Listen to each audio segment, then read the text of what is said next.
इतिहास भाग के बाद हम बात करते हैं दूसरा जो भाग है लेसन नंबर 5 से लेकर लेसन नंबर 7 तक। ये राजनीति विज्ञान के लेसन है तीनों, 5वां, 6वां और 7वां। तो 5वां जो लेसन है वो लोकतंत्र है। इसमें से 1 नंबर का एक क्वेश्चन आएगा और उसके अलावा 4 नंबर का एक निबंधात्मक क्वेश्चन पूछा जाएगा।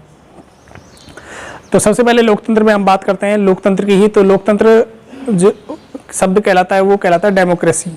ये 2 शब्दों से मिलकर बनाता है, डेमोस प्लस क्रेशिया से। डेमोस का जो अर्थ होता है वो होता है जनता, और क्रेशिया जो शब्द होता है वो होता है शक्ति, अर्थात जनता की शक्ति। अब लोकतंत्र के कई प्रकार होते हैं, जैसे राजनीतिक लोकतंत्र है, आर्थिक लोकतंत्र है, सामाजिक लोकतंत्र है और नैतिक लोकतंत्र है। उसके बाद हम बात करते हैं लोकतंत्र के सिद्धांतों की। तो सबसे पहला जो सिद्धांत है लोकतंत्र का वो है उदारवादी सिद्धांत। उदारवादी सिद्धांत के जो विचारक हैं वो हैं J.S. मिल, बेंथम, मिल, उसके अलावा हॉब्स, लॉक, रूसो, स्पेंसर आदि। दूसरा जो सिद्धांत है वो है बहुलवादी सिद्धांत।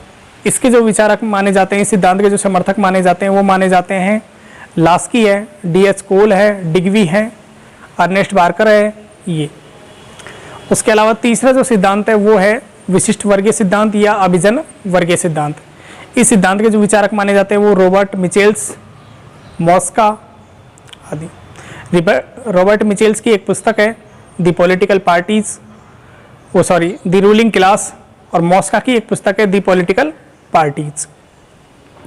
उसके बाद नंबर 4 हम जो सिद्धांत की बात करते हैं वो है मार्क्सवादी सिद्धांत। तो मार्क्सवादी सिद्धांत के विचारक जो हैं या समर्थक जो हैं वो हैं लेनिन है, स्टालिन है, माओ है ये। उसके अलावा मार्क्स भी है इस पे, और क्या नाम है, फ्रेडरिक एंजल्स। उसके बाद 5वां जो सिद्धांत है वो है समाजवादी सिद्धांत। उसके बाद हम बात करेंगे लोकतंत्र के अंग बोल सकते हैं या प्रकार बोल सकते हैं। तो वो अंग या प्रकार 2 प्रकार के हैं, जैसे एक होता है प्रत्यक्ष लोकतंत्र और एक होता है अप्रत्यक्ष लोकतंत्र। प्रत्यक्ष लोकतंत्र वो कहलाता है जिसमें जनता सीधे ही अपने प्रतिनिधि को चुनती है। वर्तमान में ये व्यवस्था दुनिया के केवल एक देश में है, स्विट्जरलैंड में। उसके अलावा प्राचीन काल में ये यूनान के नगर राज्यों में मिलती थी। दूसरा जो लोकतंत्र है वो है प्रतिनिधि लोकतंत्र या अप्रत्यक्ष लोकतंत्र। इसमें जनता अपने प्रतिनिधि को चुनती है और वो प्रतिनिधि आगे अपने प्रतिनिधि को चुनता है, अर्थात जनता अप्रत्यक्ष रूप से अपने सरकार को चुनती है या अपने सर्वे सर्वा को चुनती है। तो ये अप्रत्यक्ष लोकतंत्र है। अप्रत्यक्ष या प्रतिनिधि लोकतंत्र के भी 2 प्रकार होते हैं, जैसे संसदात्मक और एक अध्यक्षात्मक। संसदात्मक शासन हमारे देश में है और अध्यक्षात्मक शासन अमेरिका में है। उसके बाद हम बात करते हैं लोकतंत्र की विशेषताओं की। तो लोकतंत्र की जो परिभाषा मानी जाती है वो ये मानी जाती है कि जो लोकतंत्र होता है वो जनता का शासन होता है, जनता के लिए शासन होता है और जनता के द्वारा शासन होता है। ये अब्राहम लिंकन की परिभाषा है। उसी प्रकार इसकी जो विशेषताएं है वो भी यही है कि पहला जनता का शासन, दूसरा जनता के द्वारा शासन, तीसरा जनता के लिए शासन, तीसरा लोकतंत्र एक विकासशील शासन होता है ये। उसके बाद लोकतंत्र के गुण हैं और दोष है। उसके बाद हम लेसन नंबर 6 की बात करते हैं। लेसन नंबर 6 जो है वो है केंद्र सरकार। तो लेसन नंबर 6 आपके 7 अंक का है और इसमें से एक ही क्वेश्चन आएगा जो 7 अंक का होगा, जबकि इसमें अथवा में भी एक क्वेश्चन मिलेगा। तो इसमें सबसे पहले हम बात करते हैं सरकार के 3 अंग होते हैं। तो सबसे पहले सरकार की बात करने से पहले राज्य की बात करते हैं। तो राज्य एक अमूर्त संस्था है या अदृश्य संस्था है जिसे हम छू भी नहीं सकते और ना ही उसे देख सकते हैं। इस संस्था को मूर्त रूप देने वाली जो एक संस्था होती है वो कहलाती है सरकार। इस राज्य को यानी मूर्त रूप जो प्रदान करती है वो कहलाती है सरकार। तो सरकार के 3 अंग होते हैं, एक होता है कार्यपालिका एग्जीक्यूटिव, एक होता है व्यवस्थापिका लेजिस्लेचर और एक होता है जुडिशरी या न्यायपालिका। तो सबसे पहले हम बात करते हैं व्यवस्थापिका की, लेजिस्लेचर की। तो सरकार के अंगों में सबसे पहले हम बात करते हैं व्यवस्थापिका की। तो व्यवस्थापिका भारत में 2 प्रकार की हैं, एक राज्य व्यवस्थापिका और एक केंद्रीय व्यवस्थापिका। सबसे पहले हम बात करेंगे केंद्रीय व्यवस्थापिका की, केंद्र सरकार के अंतर्गत। तो केंद्रीय व्यवस्थापिका को भारत में संसद के नाम से जाना जाता है। संसद के 2 सदन हैं, एक जो प्रथम सदन या उच्च सदन या स्थायी सदन है जो है राज्यसभा, और दूसरा जो सदन है जिसे निम्न सदन या अस्थायी सदन के नाम से जाना जाता है वो है लोकसभा। तो राज्यसभा की सबसे पहले हम बात करते हैं, तो राज्यसभा की जो सदस्य संख्या निर्धारित की गई है वो अधिकतम निर्धारित की गई है 250, लेकिन वर्तमान में जो इसके सदस्य हैं, सदस्य संख्या है वो है 245। ये सदन कभी स्थगित नहीं होता है, अर्थात भंग नहीं होता। इसके जो सदस्य हैं वो प्रति 2 वर्ष में चुने जाते हैं, यानी प्रति 2 वर्ष में 1/3 सदस्य रिटायर हो जाते हैं, सेवानिवृत्त हो जाते हैं और उनकी जगह 1/3 सदस्य नए चुन लिए जाते हैं। इस प्रकार ये सदन कभी भंग नहीं हो सकता या स्थगित नहीं हो सकता। इस सदन का कोई कार्यकाल नहीं होता, लेकिन इसके जो सदस्य हैं उनका कार्यकाल होता है वो होता है 6 वर्ष का। इसकी जो संख्या निर्धारित की गई है वो 250 निर्धारित की गई है। वर्तमान में इसकी सदस्य संख्या 245 है। इसमें 233 सदस्य केंद्र शासित प्रदेशों और राज्यों से आते हैं और 12 सदस्य राष्ट्रपति के द्वारा मनोनीत किए जाते हैं। इस पर राज्यसभा के जो सदस्य हैं उनके लिए योग्यताएं जो होती हैं वो योग्यताएं निम्न होनी चाहिए। जैसे नंबर 1 भारत का नागरिक होना चाहिए, उसकी आयु 30 वर्ष होनी चाहिए। नंबर 3 वो किसी लाभ के पद पर न हो, ना राज्य सरकार के लाभ के पद पर और न केंद्र सरकार के लाभ के पद पर। और चौथा, वह न्यायालय के द्वारा दिवालिया या पागल घोषित न हो। इन योग्यताओं के बाद हम बात करते हैं इसकी शक्तियों की, राज्यसभा की शक्तियों की। राज्यसभा की शक्तियां और लोकसभा की शक्तियां लगभग एक जैसी हैं, लेकिन राज्यसभा में धन विधेयक को कभी रखा नहीं जाएगा, क्योंकि जो धन विधेयक जो रखा जाता है सबसे पहले पास कराने के लिए वो रखा जाता है केवल लोकसभा में। धन विधेयक केवल उसमें भेजा जाएगा और उसमें केवल वो उसे पारित करेगी, उसमें कोई सुझाव नहीं देगी राज्यसभा। उसके बाद हम बात करते हैं लोकसभा की। तो लोकसभा को एक निम्न सदन कहा जाता है या फिर अस्थायी सदन भी कहा जाता है, क्योंकि लोकसभा कभी भी भंग हो सकती है। इसका जो कार्यकाल होता है वो 5 वर्ष का होता है। इसकी जो सदस्य संख्या निर्धारित की गई है अधिकतम वो की गई है 552, लेकिन वर्तमान में इसकी जो सदस्य संख्या है वो है 545। इसके 543 सदस्य विभिन्न केंद्र शासित प्रदेशों और राज्यों से आते हैं और 2 सदस्य राष्ट्रपति के द्वारा मनोनीत किए जाते हैं। इसके बाद इसके सदस्यों की योग्यताएं की बात करें हम, तो सबसे पहले योग्यता वो भारत का नागरिक होना चाहिए। नंबर 2, उसकी जो आयु होनी चाहिए राज्यसभा के लिए 30 वर्ष और लोकसभा के लिए चाहिए वो आयु 25 वर्ष। तीसरी जो योग्यता है वो लाभ के पद पर न हो, न केंद्र सरकार के लाभ के पद पर और न राज्य सरकार के लाभ के पद पर। चौथी जो योग्यता है वो न्यायालय के द्वारा ना तो दिवालिया होना चाहिए और ना पागल घोषित होना चाहिए। इसके बाद हम लोकसभा की बात करें तो लोकसभा में जो शक्तियाँ हैं उनमें जैसे पहले शक्ति की बात करें हम, संविधान संशोधन की शक्ति होती है, क्योंकि संविधान में संशोधन करने के लिए पहले किसी एक सदन में भेजा जाएगा, उसके बाद दूसरे सदन में भेजा जाएगा। तो पहले लोकसभा में मान लीजिए भेजा गया है तो उसके बाद उसको राज्यसभा में भेजा जाएगा। तो संविधान संशोधन की शक्ति राज्यसभा को भी प्राप्त होती है और लोकसभा को भी प्राप्त होती है, अर्थात कह सकते हैं कि संसद को प्राप्त होती है। संसद की जो शक्तियां हैं वो लोकसभा की शक्तियां और राज्यसभा की शक्तियां मिलाकर होती है। उसके अलावा विधायी कार्यों की बात करें तो कानून बनाने की जो शक्ति प्राप्त होती है वो संसद को होती है या फिर लोकसभा को होती है या राज्यसभा को भी हो सकती है। उसके अलावा एक निर्वाचन संबंधी शक्ति, निर्वाचन संबंधी की शक्ति का मतलब ये है कि संसद निर्वाचन भी करती है। निर्वाचन किसका करती है? निर्वाचन करती है ये राष्ट्रपति का। राष्ट्रपति के चुनाव में लोकसभा और राज्यसभा के दोनों सदनों के जो निर्वाचित सदस्य हैं वो भाग लेते हैं राष्ट्रपति के चुनाव में, और जो सारे सदस्य हैं चाहे वो मनोनीत हों चाहे निर्वाचित हों वो सारे सदस्य भाग लेते हैं उपराष्ट्रपति के चुनाव में। इसके बाद व्यवस्थापिका के बाद हम बात करते हैं कार्यपालिका की। तो कार्यपालिका में हम सबसे पहले बात करेंगे राष्ट्रपति की। तो राष्ट्रपति देश का सर्वेसर्वा होता है और संवैधानिक प्रमुख भी होता है। राष्ट्रपति तीनों सेनाओं का प्रमुख सेनापति भी होता है, थल सेना, जल सेना और जल सेना या नौसेना या फिर वायुसेना, तीनों सेनाओं का।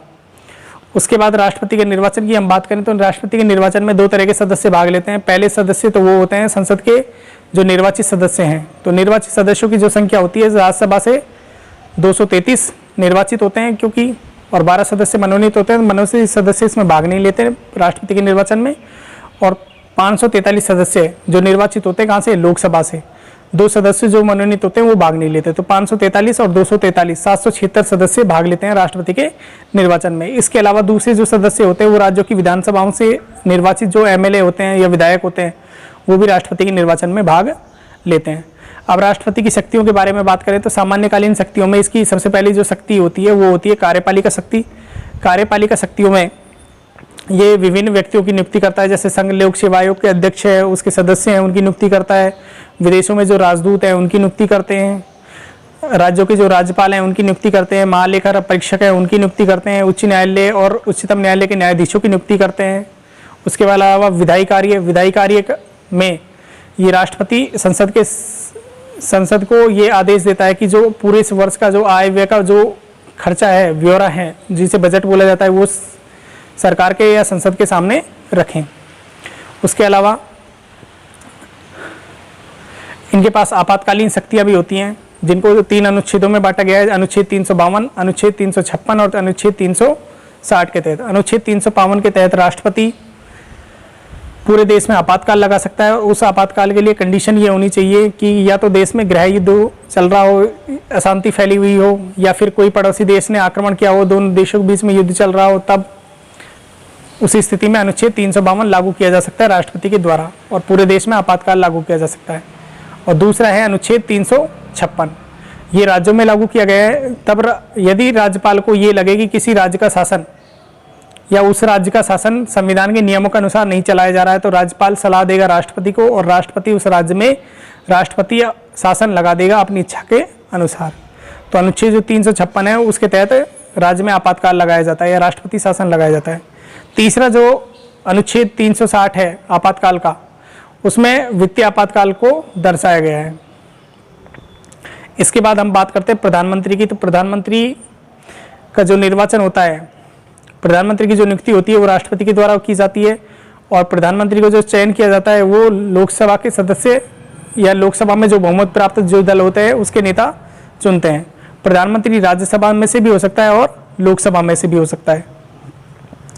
प्रधानमंत्री पद के लिए योग्यताएं होती है वो ये होती हैं कि भाई वो सबसे पहले तो भारत का नागरिक होना चाहिए, दूसरा किसी लाभ के पद पर नहीं होना चाहिए, तीसरा किसी न्यायालय द्वारा दिवालिया या पागल घोषित नहीं होना चाहिए, और चौथा उसकी जो आयु है वो कम से कम 25 वर्ष की होनी चाहिए।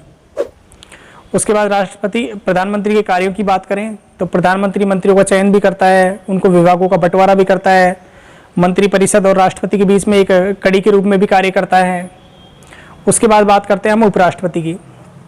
तो उपराष्ट्रपति राष्ट्रपति की अनुपस्थिति में राष्ट्रपति का कार्य करता है। जैसे मान लीजिए राष्ट्रपति की मृत्यु हो जाती है, उस स्थिति में, या राष्ट्रपति विदेशों में विदेशी यात्रा पर हैं उस समय, या राष्ट्रपति अपने पद से त्याग पत्र दे दे, उस स्थिति में उपराष्ट्रपति राष्ट्रपति का कार्य करता है। उपराष्ट्रपति का जो निर्वाचन होता है उसमें राज्यसभा और लोकसभा के सदस्य, सारे सदस्य, चाहे वो निर्वाचित हों चाहे मनोनीत, सारे सदस्य भाग लेते हैं, लेकिन राज्य विधानसभाओं के सदस्य भाग नहीं लेते।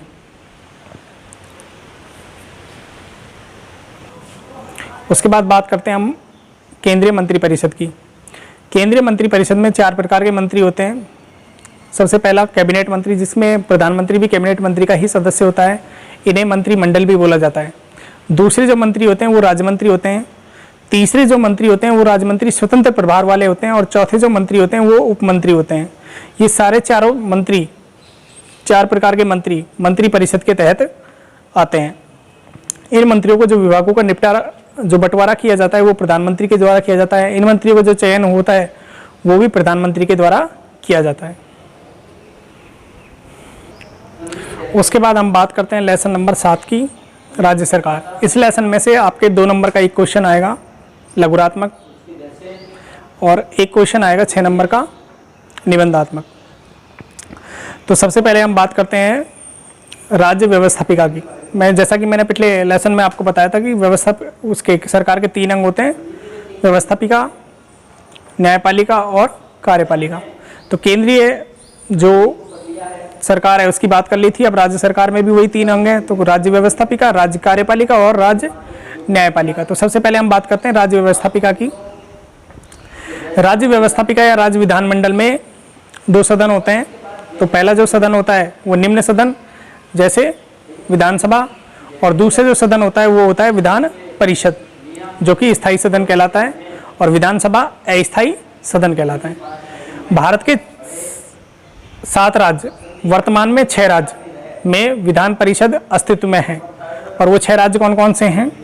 तेलंगाना है, आंध्र प्रदेश है, बिहार है, उत्तर प्रदेश, महाराष्ट्र और कर्नाटक। उसके अलावा 7वां जो राज्य था वो जम्मू कश्मीर था, जिसे अब राज्य का दर्जा हटा लिया गया है और अब वो केंद्र शासित प्रदेश में बदल गया है। तो इन 6 राज्यों में विधान परिषद अस्तित्व में है और विधान परिषद के साथ साथ विधानसभा भी है, और बाकी जो राज्य हैं उन सारे राज्यों में विधानसभा अस्तित्व में है। तो सबसे पहले हम विधानसभा की बात करेंगे। तो विधानसभा को निम्न सदन कहा जाता है, अस्थायी सदन कहा जाता है। इसका जो कार्यकाल होता है वो 5 वर्ष का होता है। ये समय से पहले भी भंग की जा सकती है। इसके जो सदस्यों की योग्यताएं हैं तो वो योग्यताएं वही होती हैं जो लोकसभा की होती हैं, जैसे वो भारत का नागरिक हो, उसकी आयु 25 वर्ष हो, वो लाभ के पद पर न हो, सरकार या राज्य सरकार या केंद्र सरकार, और चौथा न्यायपालिका के वो न्यायालय के द्वारा दिवालिया या पागल घोषित न हो। इसकी जो अधिकतम सदस्य संख्या निर्धारित की गई है वो 500 निर्धारित की गई है, और न्यूनतम जो सदस्य संख्या निर्धारित की गई है वो की गई है 60 विधानसभा की। उसके बाद इसका जो अध्यक्ष होता है वो विधानसभा अध्यक्ष कहलाता है, स्पीकर कहलाता है, और जो उपाध्यक्ष होता है वो कहलाता है विधानसभा उपाध्यक्ष, डिप्टी स्पीकर। अब बात करते हैं हम विधान परिषद की। तो विधान परिषद को प्रथम सदन कहा जाता है, स्थायी सदन कहा जाता है। इसका कोई कार्यकाल नहीं होता। इसके सदस्यों का कार्यकाल होता है वो होता है 6 वर्ष, और ये भी राज्यसभा की तरह ही काम करती है। तो मैंने जैसा कि बताया 6 राज्यों में विधान परिषद अस्तित्व में है। विधान परिषद के जो सदस्य होते हैं वो 5/6 सदस्य निर्वाचित होते हैं और 1/6 सदस्य राज्यपाल के द्वारा मनोनीत होते हैं। इसकी सदस्य संख्या विधानसभा के 1/3 होती है। जो विधानसभा की उस राज्य की जो विधानसभा है उसकी सदस्य संख्या की 1/3 सदस्य संख्या विधान परिषद की होगी। और विधान परिषद को सृजित करने का अधिकार और समाप्त करने का अधिकार विधानसभा को दिया गया है। अर्थात विधानसभा के सदस्य या विधानसभा के कुल सदस्य बहुमत से, या फिर जिस दिन इस पर चर्चा हो रही है या मतदान हो रहा है उन उपस्थित सदस्यों का 2/3 बहुमत से अगर प्रस्ताव पारित कर दें और संसद के पास भेज दें तो उस राज्य के लिए संसद फिर विधान परिषद को सृजित कर देगी। तो विधान परिषद में 5/6 सदस्य निर्वाचित होते हैं और 1/6 सदस्य मनोनीत होते हैं। इसकी योग्यताओं की बात करें हम तो इसके जो सदस्य होते हैं उनकी योग्यताएं वही होती हैं जो राज्यसभा की होती हैं। जैसे पहला, भारत का नागरिक होना चाहिए। नंबर 2, उसकी आयु 30 वर्ष होनी चाहिए। नंबर 3, वो राज्य सरकार या केंद्र सरकार के द्वारा लाभ के पद पर न होना चाहिए। और चौथा, वो दिवालिया या पागल घोषित न हो न्यायालय के द्वारा। उसके अलावा मैंने जैसा कि बताया राज्यसभा में भी विधान परिषद और राज्यसभा के जो सदस्य होते हैं वो प्रति 2 वर्ष बाद रिटायर हो जाते हैं 1/3 सदस्य, और उन 1/3 सदस्य रिटायर होने वालों की जगह 1/3 नए सदस्य मनोनीत या निर्वाचित किए जाते हैं। ये हो गई आपके विधान परिषद। उसके बाद हम बात करते हैं राज्य कार्यपालिका की। तो राज्य कार्यपालिका में हम सबसे पहले बात करेंगे राज्यपाल की। तो राज्यपाल की जो नियुक्ति होती है वो हमने पढ़ा कि उसकी नियुक्ति की जाती है राष्ट्रपति के द्वारा। उसके अलावा राज्यपाल भी राज्य में कई व्यक्तियों की नियुक्ति करता है, जैसे उच्च न्यायालय के न्यायाधीशों की, और जो राज्य लोक सेवा आयोग होता है उसके अध्यक्ष और उसके सदस्यों की। उसके अलावा मुख्यमंत्री की नियुक्ति भी करता है। और राज्यपाल के पास एक विधायी शक्ति भी होती है कि वो विधानसभा को भंग कर सकता है, उसको स्थगित कर सकता है, वो अध्यादेश जारी कर सकता है अगर विधानसभा का अधिवेशन न चल रहा हो उस स्थिति में। और कोई भी अगर विधेयक कानून बनेगा तो वो सीधा दोनों सदनों या एक सदन से पारित होने के बाद, यदि उस राज्य में एक सदन है तो राज्यपाल के पास, और यदि उस राज्य में 2 सदन है तो दोनों सदनों से पारित या पास होने के बाद वो राज्यपाल के पास जाएगा और राज्यपाल उस पर हस्ताक्षर करेगा तो वो विधेयक कानून बन जाएगा या पारित माना जाएगा। उसके बाद हम बात करते हैं, इनके पास भी एक क्षमादान की शक्ति होती है, राज्यपाल के पास भी राष्ट्रपति की तरह। जिस प्रकार राष्ट्रपति किसी भी व्यक्ति की सजा को माफ या कम कर सकता है, उसी प्रकार राज्यपाल भी किसी भी व्यक्ति की सजा को माफ और कम करने का अधिकार राज्यपाल के पास होता है। उसके बाद हम बात करते हैं मुख्यमंत्री की। राज्य कार्यपालिका में दूसरी जो पद होता है वो होता है मुख्यमंत्री का। तो हम बात करते हैं मुख्यमंत्री की। तो मुख्यमंत्री की जो नियुक्ति की जाती है वो राज्यपाल के द्वारा की जाती है, और विधानसभा के जो बहुमत प्राप्त जो दल है उसको, विधानसभा में जो बहुमत प्राप्त दल है वो अपना एक नेता चुनेगा और उस नेता को राज्यपाल मुख्यमंत्री नियुक्त करेगा। मुख्यमंत्री और मंत्रियों को जो शपथ दिलाने का काम करता है वो राज्यपाल करता है। उसके अलावा मुख्यमंत्री मंत्रिपरिषद का गठन भी करता है, मंत्रियों का चयन भी करता है, उनको विभागों का बंटवारा करता है, उनकी नियुक्ति तो राज्यपाल करता है मंत्रियों की, लेकिन उसका गठन और उनका विभागों का चयन या फिर मंत्रियों का चयन मुख्यमंत्री के द्वारा किया जाता है। अब मुख्यमंत्री और मंत्रियों की योग्यताओं की हम बात करें तो वो सारी योग्यताएं वही होती हैं जो प्रधानमंत्री की योग्यताएं होती है। जैसे नंबर 1, भारत का नागरिक होना चाहिए, आयु कम से कम 25 वर्ष होनी चाहिए और किसी लाभ के पद पर कार्यरत न हो या लाभ के पद पर न हो, और चौथा, न्यायालय के द्वारा दिवालिया या पागल घोषित न हो। राज्यपाल की जो योग्यता होती है वो ये होती है कि वो भारत का नागरिक होना चाहिए, लाभ के पद पर न हो, किसी भी ना राज्य सरकार के ना केंद्र सरकार के, ना न्यायालय के द्वारा दिवालिया पागल घोषित नहीं होना चाहिए, और आयु जो चाहिए वो 35 वर्ष चाहिए, कम से कम 35 वर्ष की आयु प्राप्त कर चुका हो, और यही आयु उपराष्ट्रपति और राष्ट्रपति के लिए भी चाहिए। उसी प्रकार राज्यपाल के लिए भी 35 वर्ष की आयु चाहिए। उसके बाद हम बात करते हैं मंत्रिपरिषद की। मंत्रिपरिषद में वही 4 प्रकार हैं, केंद्रीय मंत्रिपरिषद में और राज्य मंत्रिपरिषद में भी वही 4 प्रकार हैं। तो सबसे पहले कैबिनेट मंत्री जो कि मंत्रिमंडल कहलाता है, दूसरा राज्य मंत्री, तीसरा राज्य मंत्री स्वतंत्र प्रभार वाले, और चौथा उपमंत्री।